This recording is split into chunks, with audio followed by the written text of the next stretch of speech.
मोर्शी विधानसभा मतदारसंघामध्ये अचानकच हवा पालटली आहे. महायुतीच्या उमेदवाराला मतदारांचा मिळणारा वाढता प्रतिसाद लक्षात घेता महायुतीने प्रचारामध्ये मुसंडी मारल्याचे चित्र पाहावयास मिळत आहे. तुलनेमध्ये भाजपचे उमेश यावलकर, महाविकास आघाडीचे गिरीश कराळे व अपक्ष उमेदवार विक्रम ठाकरे हे प्रचारामध्ये मागे पडल्याचे दिसून येत आहे. वरिष्ठ स्तरावर खुद्द उपमुख्यमंत्री अजित पवार यांनीच देवेंद्र भुयार यांच्या विजयासाठी फिल्डिंग लावल्याचा दावा महायुतीचे उमेदवार देवेंद्र भुयार यांच्या गोटातून केला जात आहे. मोर्शी विधानसभा मतदारसंघामध्ये एकाच प्रतिनिधीला 2 पेक्षा जास्त काळ आमदारकीची संधी मिळाली नव्हती. हा येथील इतिहास आहे.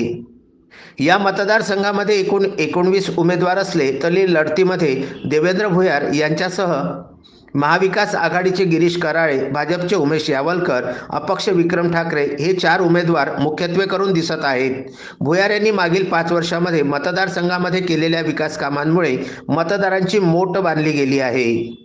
भाजपचे उमेश यावलकर, महाविकास आघाडीचे गिरीश कराळे व अपक्ष उमेदवार ठाकरे यांच्या दुसऱ्या स्थानासाठी लढत सुरू असल्याचा दावा महायुतीकडून केला जात आहे.